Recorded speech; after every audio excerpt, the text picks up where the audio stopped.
So when I post this on YouTube, welcome to those joining on YouTube. It's called Off the Grid today. It's something that was dropped in my spirit. And then when it was dropped in my spirit, it took off and had a life of its own. I was able to intuitively sit and study based upon where spirit was showing me to live. So I'm going to incorporate a lot today, a lot of energy talk, even use some scripture that if you look at it energetically, you will see such an unfolding, such energetic life that is birthed within you when you see this. So let's get started. I am talking today to those that are brilliant. And as my friend Mike said when he called me from Sacramento yesterday, I'm talking to those that are undaunted, those that are brave and courageous to face this new day, that's this awakening. But it is really not new. It is new to us because we are awakening in a global consciousness in a new way. We are waking up to expanding truth that maybe we didn't see before. We are waking up to the marriage of science and spirituality. We are waking up to the importance of our thoughts and our emotions and our heart coherence that influences our health. We are waking up to an open frontier and a new way of living. I don't know if I'll see the fulfillment of this in my life, but I'm going to do what I can to leave all this of what I've gathered so far and leave a legacy to the next generation to go even further, in a higher consciousness and awareness of their oneness and their inclusion in God, that they are unconditionally loved and they are unconditionally accepted, that they have identity and purpose, that there is a reason why they have incarnate for such a time as this. And when you find that reason, when you tap into that reason, it gives you a focus every day that is off the grid, not on the grid of an earthly narrative, not under the banner of fear or compliance or lack of freedom. When you live off the grid, you're truly living in the world, not of the world. It isn't just Christians that are taught this. Buddhist monks, Buddhism has taught this. The mystics knew this. The prophets lived off the grid, but they lived in an energetic awareness of the message that these prophets had to their time. That message is not necessarily for us, but looking at their lives, you can see a lot of energetic high frequency that they received from God to speak into a generation and into a nation. So whatever you want to call it, intuitives, you want to call it prophetic, people, those that are energy workers, they are sensing things that are out of an earthly realm, vibrating in a higher dimension of energy, faster than the speed of light, because that is conducive to an earthly atmosphere. They are seeing beyond the electromagnetic spectrum, discerning things that they can't discern except in their Christ self, connecting with the God field, with the coherence of the mind and the heart. So this is a lot. So let's take it slow. I want to stay on this topic as long as I can and just show you some things that have impacted and changed my life. So speaking to the brilliant, why is that? I don't want to speak to those who believe they're dumbed down anymore in baby language that feed me, feed me, feed me. If this is not for you and you are not understanding it and you are not wanting to take the personal responsibility to grow, this will not be for you because you are adults right now. You are mature, evolving into a mature consciousness. It is your personal responsibility to take what is given you and run with it. Run with it by further exploration and further study. And as much as I love the comments that say, awesome and wow, this is great, what is more important to me is that I can help through the things I speak, through the words I use, through the energy I project, to move you on a projectile that you're standing in front of a place where you can be brilliant in how you speak, how you present yourself. We're going past the immaturity of thoughts. Now, for those suffering with trauma, get help. Get healed. The whole world is out there. Your whole self is waiting to explore way beyond what you can ever imagine. So I am not going to halt my language or my words or who I am. I would not expect you to do that. Why am I saying that? Because I have such developed a passion in me this week to raise up people in the brilliance of everything they are, the brilliance of how they speak, the brilliance of how they portray their life, the brilliance of their life, that they are smooth and innovative and creative and beautiful inside and out. It is possible. We are not mimicking anybody. We are not robotic. We are going on a path that is energetically suited to us to bring out the best of us, to bring out the best light that is in us. So here's what I'm going to say. In this life, we want to expand. That means we question. That means we want to manifest something. We enter on this journey, I've spoken before, of asking questions. The new earth, this new creation, it's already here. It's finished. It is us that's not seeing it because we couldn't see it at a low level vibrational frequency. We couldn't see it because we were so focused on literal interpretations of spiritual work. We were focused on an earthly narrative that puts you in a lower vibration. But once we decided that we want to awaken and we gave credence to that initiation in us that says there's more, then it became an individual responsibility to walk in a path that revealed more.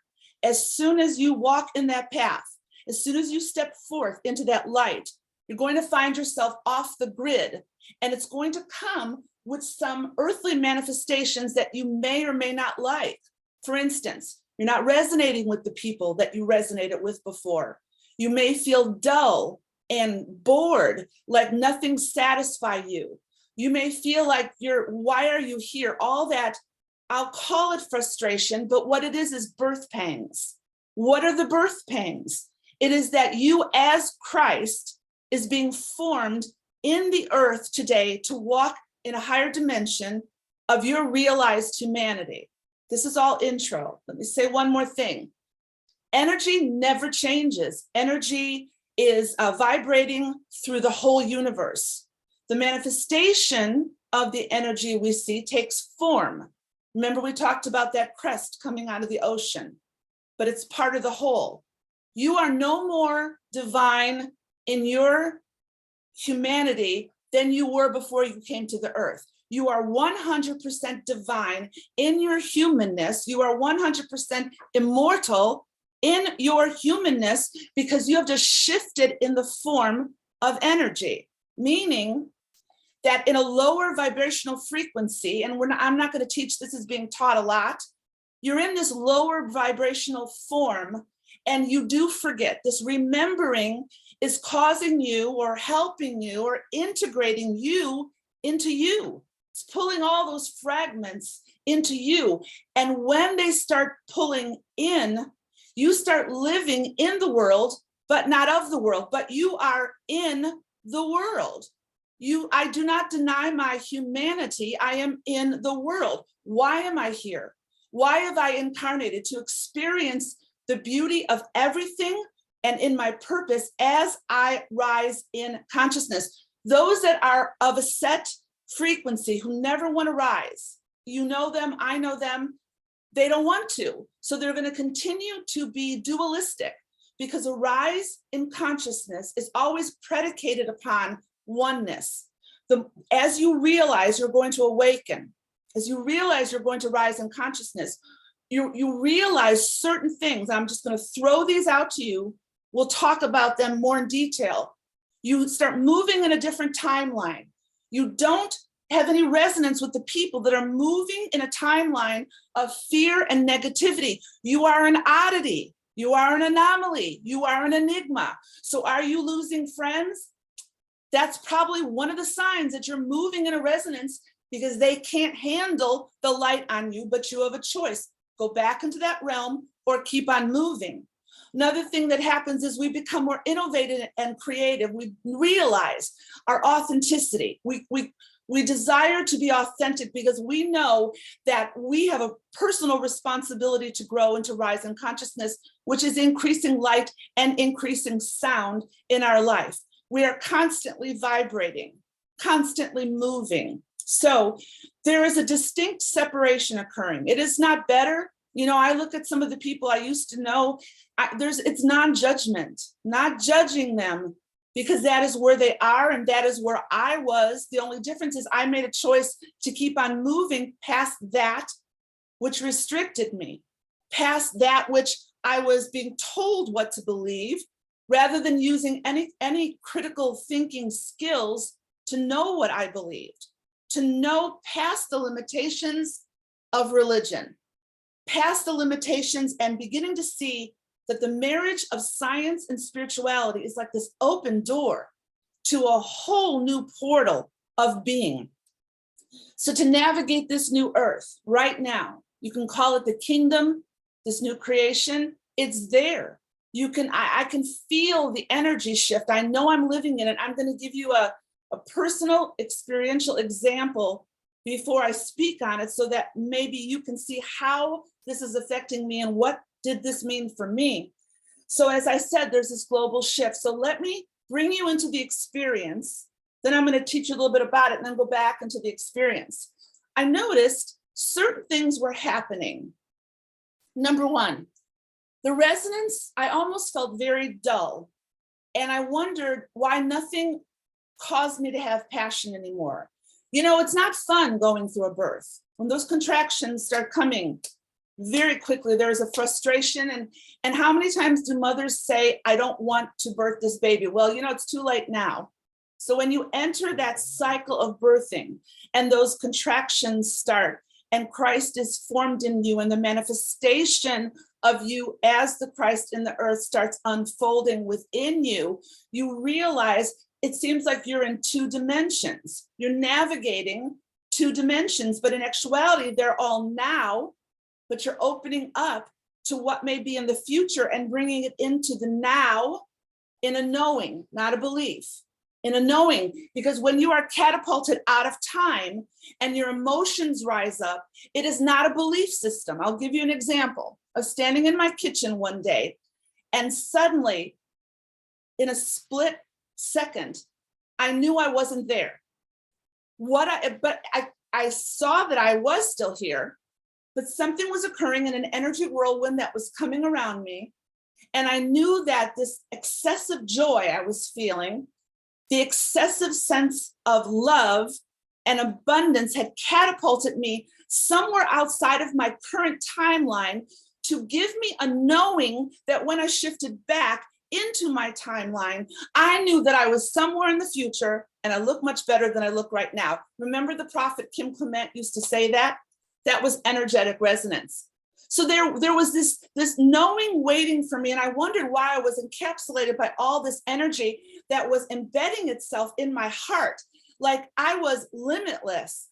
Nothing was impossible. I knew that, and that fused within my being, that when I just started standing there and then I opened my eyes and I found myself in my current timeline with the invitation to navigate between two realms so that Christ would be formed in me, and to take the realization of the knowing that I experienced and place it right in my now, so that I was undaunted and I was brilliant and I was courageous to keep moving step by step in the direction of what I'd already been shown. Now, I did not get certainties or like specific plans. This is not a belief system. It is a knowing that I am more than who I am. And it was a knowing and an invitation to just surrender to the field, surrender to the forming of Christ in me, surrender to the rise in consciousness, and to bring that of what I experienced into my reality at an increasing way in my realized humanity. This is not any easier to teach. So I knew at that point, hey, I'm as immortal now as I was before I came here. But I live in this tension of all this narrative that is floating around me of fear, of everything that's happening right now. But who am I? I'm not this. I'm not this lower frequency, which set me on a journey to realize I was going to rise. And the decision to rise, the decision was off the grid. Because as I said, as soon as you begin to rise, you are confrontational to everyone around you who is not seeing what you see, who is not hearing what you hear. They can be mean about it. They can be nasty about it. They can exclude you from things. You may have to go into a period. I've been alone for a year, folks, a year. And my friend said to me the other day, she said, that's a good thing. You're not having to walk this out with people maybe in your family that don't understand you. And she was right. It hasn't been easy, but in that alone time, I realized I was growing. So what does off the grid mean? If you're going to look at the natural definition, we all know those shows on Discovery or the different channels that people go off the grid. They enter a point of they've had it with everything that's normal. They're going to live in a remote place. They're going to walk in their authenticity and their sovereignty. They're going to live off the land. They're not going to have utilities. Maybe they won't have access to cell phones, but this is the life they want. It is a life that they want to express. It is a life of expressing the deepest desire of their heart. Not everyone wants to do that, but many people do. But what does off the grid mean for us? We're not going to leave the world. We're going to face these things we face all the time. You can't avoid what's going on. You can't be blind to what's going on. You can't, you come into contact with people on your job, in your day-to-day, but you have to develop this rise of this off the grid. So the Urban Dictionary, which is a really cool dictionary, it takes the spiritual meaning of what it means to be off the grid, and it means an extreme level of creativity and originality. If you're going to live off the grid, you're going to move out of that robotic template, this little square, this little form that your friends have put you in, that the church has put you in, that culture has put you in, that gender has put you in, that race has put you in, this little forming around you to get you to be this form where they can understand it. But you break that form and suddenly you're alive. And things may not change in your life, but you're learning to live off the grid in the present moment, this present moment of perception. And the reason it's creative and innovative is because this is true sovereignty. You now stand on this wide open field and you choose. No one's going to tell you. No one's going to make you. It is a time of maturity and self-actualization and co-creation that you will move out and you will just keep going into the manifestation of this sovereign state. Now, this sovereign state is not built upon walls of ignorance or anger. It's built on the sovereign state of the energy of love that is increasing in you, which increases the light in you, which increases the sound flowing from you, which means suddenly people that are drawn to you because of the essence of who you are, not who they believe you to be. So in this, you are navigating this off the grid realm. So who lived off the grid? Let me remind you once again, Jesus lived off the grid. He lived as the Christ. He was the Christ, the Son of the living God. Well, I am the Christ, the daughter of the living God. You are the Christ, the Son of the living God. Why? Because you're tapping into that field, which we'll talk extensively. That's the connection to the quantum field where there is all innovation and all possibility as you grow and rise in consciousness. So this living off the grid, it takes a different type of navigational technology. If you've ever been in a city or a state where you don't know, what did we do before GPS systems? What did we do before our iPhones that I plug it into my Honda and it'll show me step by step where to go? What did we do?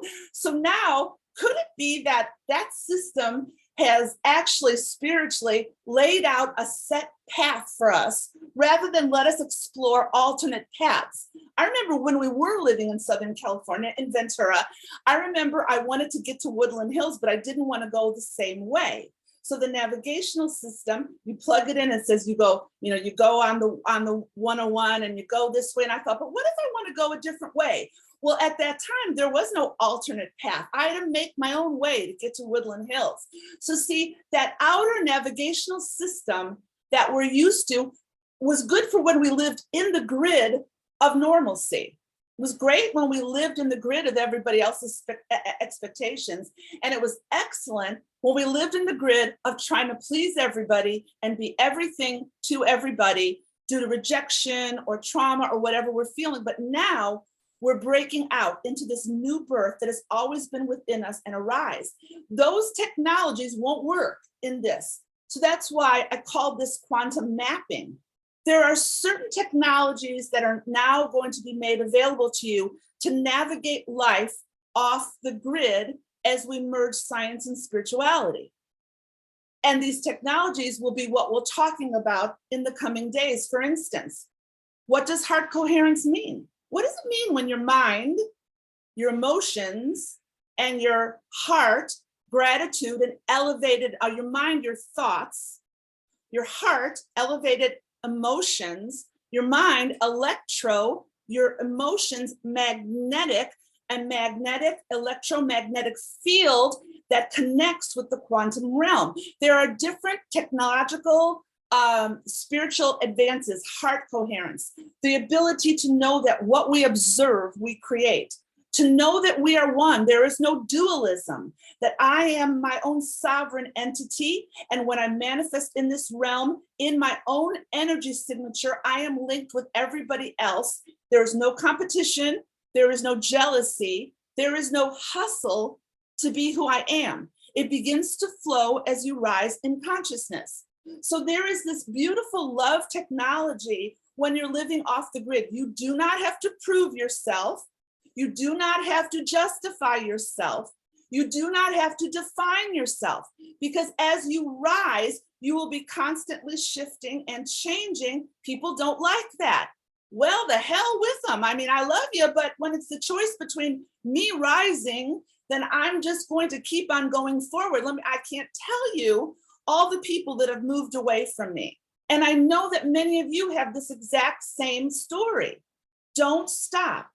Okay, so the characteristics, all of this is an overview today. The characteristics, this blew me away. I'm so excited by what I heard God speak within me that I'm so excited that I can't even ponder past the words. One of the characteristics of living off the grid in this rise in consciousness is that we are going to shift into a fresh new economy. What does economy mean? Listen, economy is the careful management of available resources and internal realities. We are shifting, just like the world right now, all we're being faced with, all the earthly concerns of inflation and prices, no bearing in what we're shifting into, because we're going to be, even though we will be in that, don't get me wrong, we're in it, but not of it. So if you release yourself to a rise in consciousness, a brand new economy will open up. What does that mean? It's when Jesus said to Peter, go look for the fish in the mouth, the coin in the fish's mouth. All the synchronicities that begin connecting you with other people and ideas and ways to create and ways to innovate. Is this possible? You better believe it's possible. If we think we're going to get locked down just because a governmental agency says that this is the way it is, they do not understand what a rise in consciousness is doing within us. Nothing can stand in the way of the innovation. Now, there may be hindrances that we have to face, but there's a free flow of energy. And I am hopeful that with this rise in global consciousness, a lot of what they're predicting, we may have to go through it, but we will go through it flying high. So this shift into a fresh new economy, it's looking at yourself, looking at your authenticity, looking at your sovereignty, and saying, what can I create with my life? Will that be a business? Will I incorporate that into how I teach people? Will I do this in any aspect of life? What is my economy that is contrary to the fear of the world? How do I move into a new economy that will supply for me physically, emotionally, and spiritually? This is the essence of who you are. A new economy living off the grid is going to open your eyes to see new ideas that will help you to realize you are abundant. I am abundant. It is not a mantra that we speak. It is a reality in which we live. We live in the abundance of innovation and creativity. So that physically could mean a way for finances to expand in you. Spiritually, this rise in consciousness, this light that's flowing from you, will attract people to you of the same resonance, because we are moving in a team mentality where all is contributing. Physically, it's also going to affect the beauty of who you are, the health of who you are. When that heart is in coherence, it affects you physically. It affects the chakras, the energy systems. It affects how you navigate in the physical realm. It is also going to affect you emotionally. You will have joy, and we will have a peace that surpasses all understanding. You know, I remember being in the church and gritting my teeth and going, I'm going to have a peace that surpasses all understanding. It's the last damn thing I do. That's not it, folks. It's not it. Everything that was worked for or sweated over, frustrated over in dualism now flows with ease. But always remember, you are in the world still. Never deny the beauty of your humanity. Embrace the emotions, transmute the energy that flows out of you to retain that center of peace, no matter what is going on around you. Great comments, and I will read them all after this is done. Another characteristic of being off the grid is we're going to shift into a greater clarity to see, hear, and know. We're going to move out of our belief systems, which have never changed our life. In fact, they've destroyed many lives because they were based on a concept of dualism, of trying to get somewhere, to get something, to put something out there, to receive something back. There is an all-knowing and an all-being in our ground of being that will then enable our eyes to see clearer, our ears to hear. We will move out of this realm that is telepathy, that is intuition, that is the prophetic, whatever you want to call it, clairvoyance. It is the entanglement. Why did Mike call me? And I hope Mike watches this. Good friend in Sacramento. Why did he call me and speak to me exactly what I needed to hear? Because we're both in the field. We're both in the field. We're both aware. We're both intuitive. We're both connected. We both know each other. We're both good friends. We both have each other's back. So he was able to be prompted within his heart. Hey, maybe I need to call Deborah. She needs to hear this.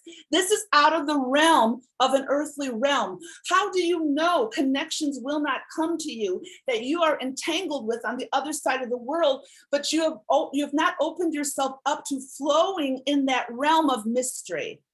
Flow in the realm of mystery outside of a logical, linear understanding. Release your need to be thought well of. Release your need even to be understood. Release your need to be spoken well of. Release your need to think that you're, like how many likes you get, or are you successful, or how much you sell, or how much money. Release all that egocentric thought and bring the ego in line with who you are so that you can be in the world with a surrendered ego, with heart and mind coherence to just blow people out of the water. I believe that's what they maybe thought when they came to Jesus, or when they came to the disciples and they said, let us see him. What did they want to see? They didn't want to see the man. They didn't want to see the man. They didn't want to see the man. They wanted to see the energy and the resonance of the man who was living in a different realm of reality than all of them were, because he is the pattern son. He was not sent, or some people don't even believe he was sent. I believe he was. I believe he was sent, and I believe he's the perfect pattern son. He was never sent to produce a religious interpretation that has killed people into a salvation, hence the outcome of heaven and hell and all that garbage. He was sent as the Christ to manifest who he was in the Christ field, to look back and say, look who you are. Follow me, not follow who I am in a literal interpretation.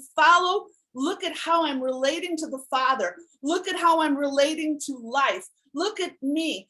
The Christ was there all along. The Christ has always been there. The Christ field has always been there. We have not been aware of it. Couple more things. What else happens? We have to realize that there's a fusion taking place now of science and spirituality. It's not one or the other, it's both.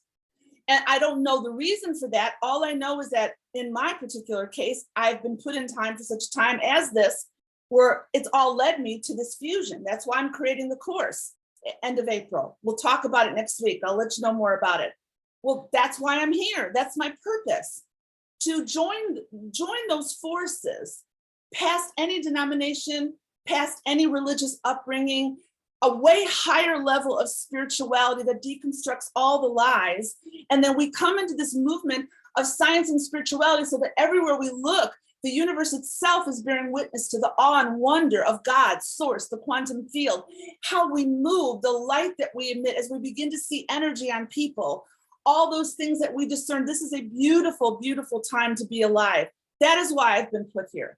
I'm discovering my place. I'm knowing my place. I know that being an intuitive, I can teach these classes based upon an intuitive understanding as well as a scientific understanding, and bring it forth as creatively as I can. There's only one of me, and I don't profess to be everybody, nor do I want to be, and there's only one of you.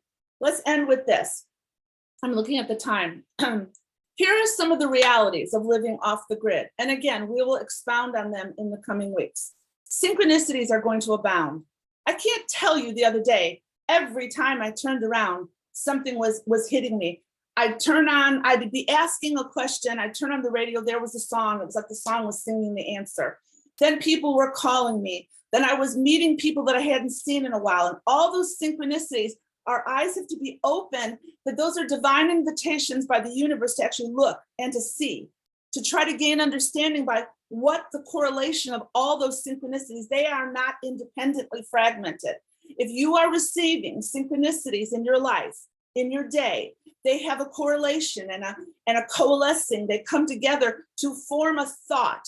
It is like the creative, beautiful, wonderful universe God says, I'm going to speak to you outside of the typical things you're used to.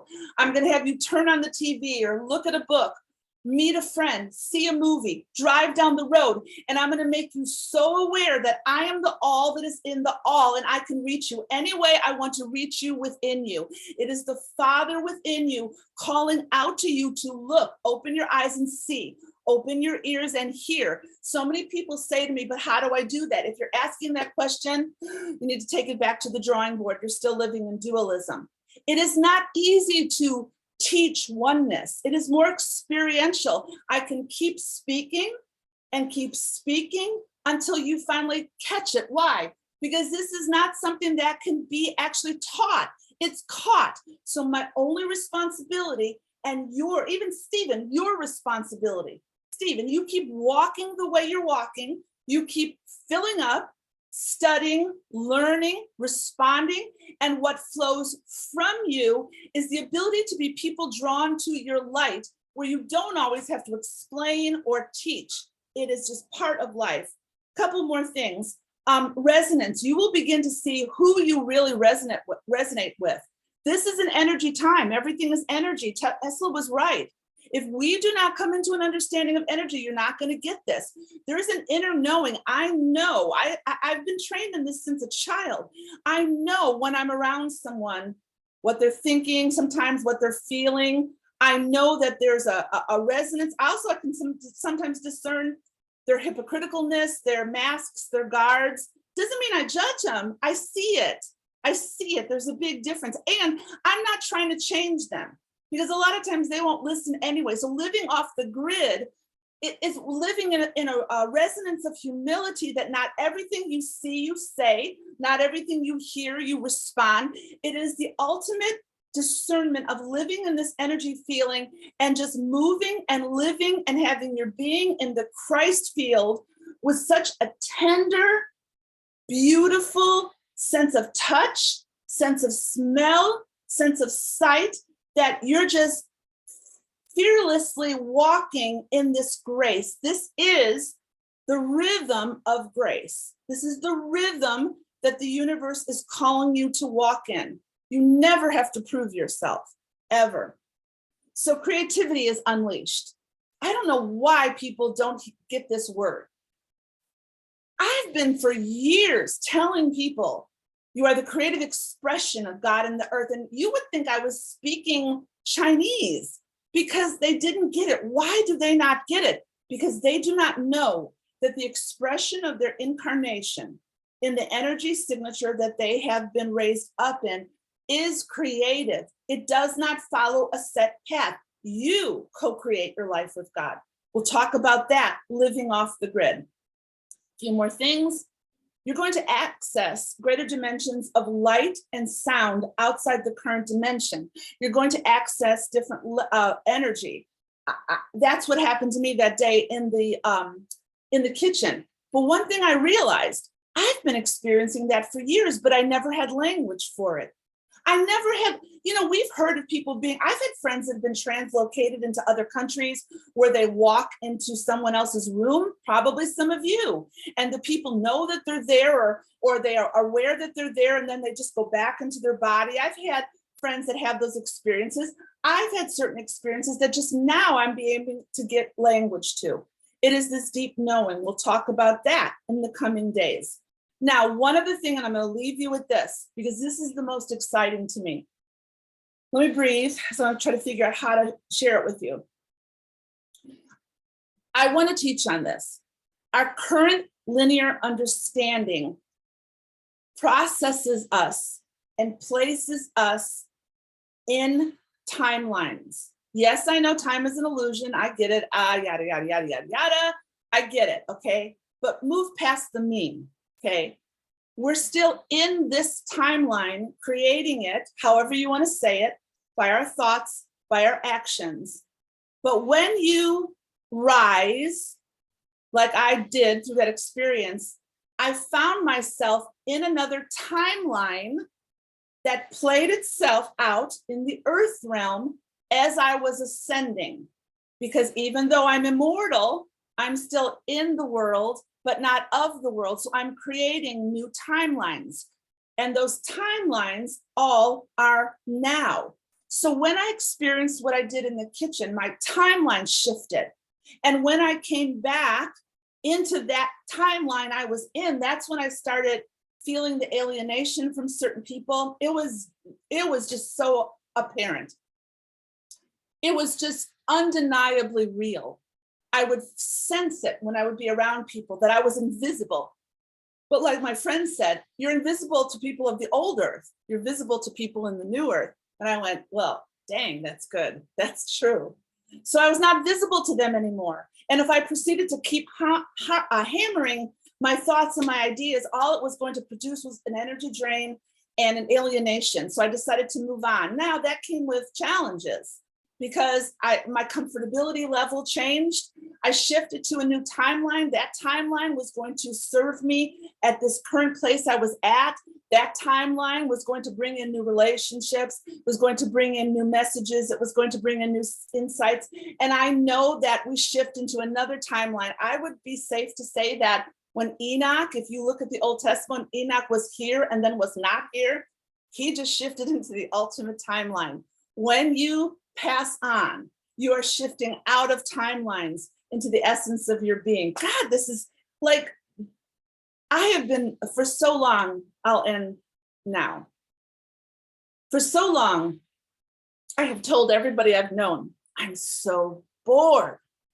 And those that know me, that's just part of my character. And that's a good thing, because it always brings me into a level of curiosity. But this wasn't that. Nothing stirred me. I felt so dull. And I couldn't lie. Like, people would send me things. I was like, doesn't do anything for me. They'd send me videos, don't want to watch it. They'd send me words, I was being honest with the fact that those energetic resonances of whatever they were sending me just wasn't doing it for me. And suddenly I realized that that sense of what I was feeling was actually that draw down the birth canal. To be honest, that in that drawing down the birth canal to birth into a new timeline, irregardless of gender, from male or female or whatever, when you're going through that birth canal, it can be dull, lifeless, emotionless, without apparent light or sound, frustrations. You're looking at your life, you're not hearing anything, you don't know anything, and suddenly you come out with a cry and a resonance into a new time, into a new world, into a new earth. And we go through, I believe, many births to ascend. So what I can tell you now is that this is my passion, and I'm speaking most of this intuitively. Why is that? And I want to say that to some of you who are also speaking intuitively. It did not require me sitting down and studying for this, because this is not who I am, even though I do study. But I don't study to produce a product. I don't study to give you a product. I read, I watch, I learn, I make notes, I flow wherever the energy is flowing with me. It's all building inside of me. It's forming the foundation. And out of the overflow of the heart, the mouth speaks. So I'm not even quite sure right now everything I said. I have some notes.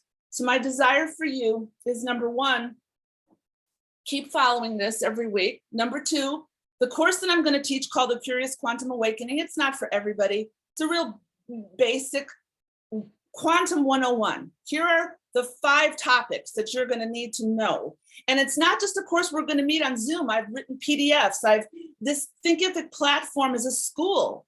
I've put resources on there. I've put videos on there. So it's a whole quantum environment that you'll enter in, not just to go to the Zoom meetings where there'll be interaction, but this platform, with some of you don't know technology, it's a platform called Thinkific. You enter into a school. And then every week you're going to look at what's available for you that week. I've also incorporated questions that you should be asking yourself before we meet, to bring out the intuitive nature of who you are. So what can I say to you? It has taken me in my life up until this point to finally believe in the incarnation of my essence of who I am. And right now the passion has returned, which I hope you see by this video, and I hope you have liked it. I hope it has truly reached you. My encouragement to you is to keep on walking and to find that place of your divine creativity. This is good. This is good. I love you guys. Thank you for listening. I'll see you next time, and I'll take my notes from this and I'll stretch them out over the next week in Facebook posts. Love you. Have a great day. I'll read the comments in a little bit.